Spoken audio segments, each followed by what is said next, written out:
Hey there, if you want to see how you can improve and have like the best cover letter ever, but I think that we will cover like the most part of this. So let's just get into it. So here what I'm going to be showing you guys is like how we can improve.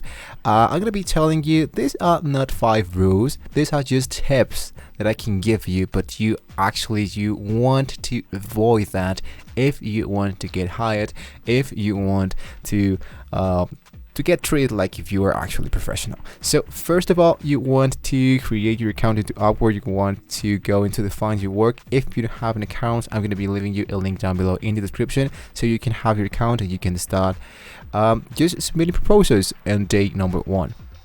So before you want to find a job, it's crucial, it's really crucial to create your account, to create your profile with 100% already successfully completed.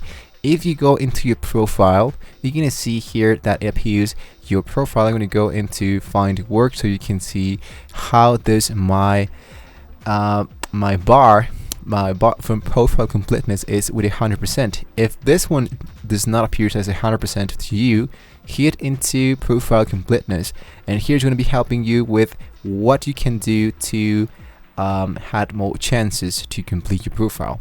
So freelancers with complete profiles are 4 or 5 times more likely to get hired by clients. Upwork already told us what is the secret to get hired. So only about having like a great presentation, a great introduction to yourself, but it's also about how do you apply for in a specific job. And that's why we want to take a look into the cover letter. If you don't know what I'm actually telling you, let's say for example here that this one is a music single song creator. Hi, I'm looking for someone to make me a 2 music video jingle song that is all my own so I can use it on social media without having to worry about copyright stuff. I want to sound happy and mellow. Here are a few examples. Go into more, select here the jingle and go into submit a proposal.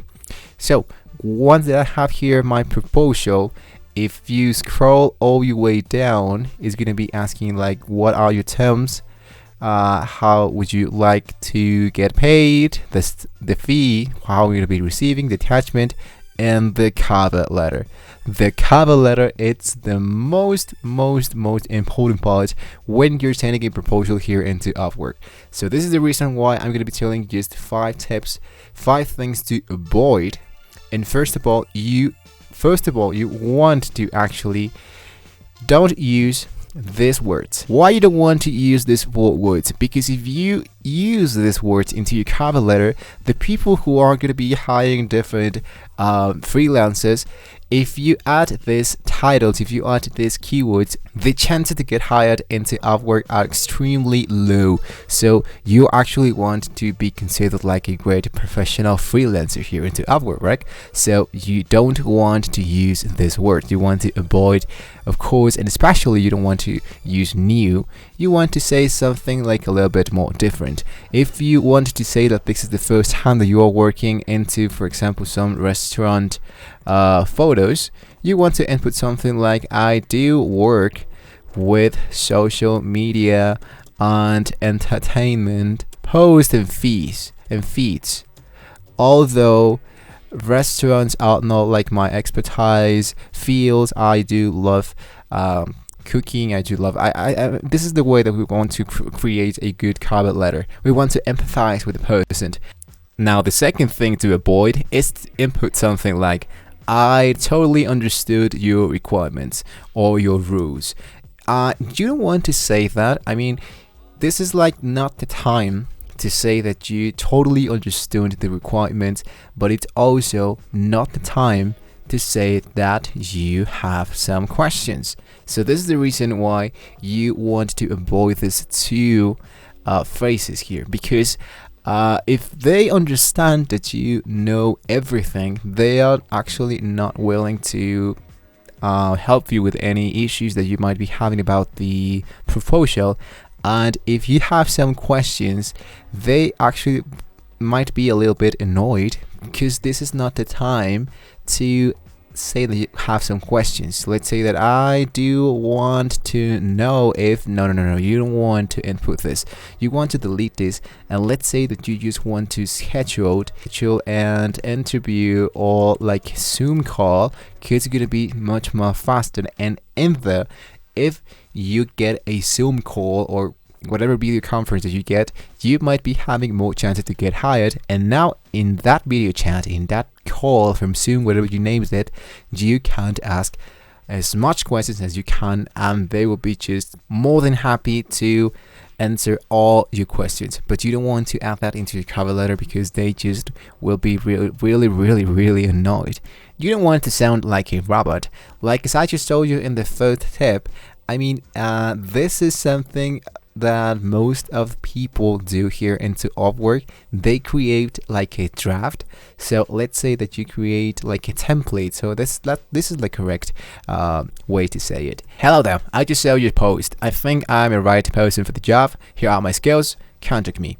This is a total scam. As you can see, actually here, I'm not pretty sure if I saw this into Upwork. I do saw this into all those websites, but there are actually a lot of people who create a cover letter like this. Hello there, I just saw this post. Here are my skills, blah blah blah. Contact me. They are not going to be treating you like if you're a real person. Actually, they're just not even going to finish to read it. They're going to say, oh my god, this is annoying. I'm going to be choosing something else because this guy is actually not real. That's the reason why you want to empathize with the person you are sending the proposal. If you know what's the name of this guy, put it in there. If you don't know actually what's the name of that guy, I'm going to see the view of the post, and I want to look for the client. I want to see if I can find some information about the client, or let's say that I want to look for the reviews. Client recent history, great client, would definitely to work with her again in the future. So now that I know that this is a girl, with her again in the future. To freelancer Ricky M. As you can see here, actually I can see that into the post. It says Katie. So I want to go and use the first name, Dear Katie, or hey there. So thank you so much for reading my cover letter. So it's more personal, it's more empathizer, and you are not a robot. So, and clients love to have like a welcome with their first name. That's because I do love to hire a lot of people into Upwork, and I love that people say to me like, hey Steven, this is what you've been looking for, is this what you've been looking for? And actually, to make this just a little bit more easy for you, you want to read the terms of service of the Upwork application. So I know it's really annoying to read the terms of service, but the more you understand the terms of service, the more chances you might be getting to get hired. Because if you don't know that so far, you might be having just like a few surprises if you don't know like everything you need to know from the terms of use. So hopefully guys, this was a very useful video for you. Don't forget to like and subscribe to the channel if this was very useful for you. You can implement all of these tips into your cover letter. Good luck with that. Have fun into Upwork. Don't be discouraged. Try to submit as much proposals as you can, but be try to send each of those as personal as you can. So take your time. You don't want to spam people. You really want to get a real job. If you want to people consider you as a real person and to take you professional, you want to send a really professional, good and creative cover letter. So thank you so much for watching the video guys, and I'll see you next time.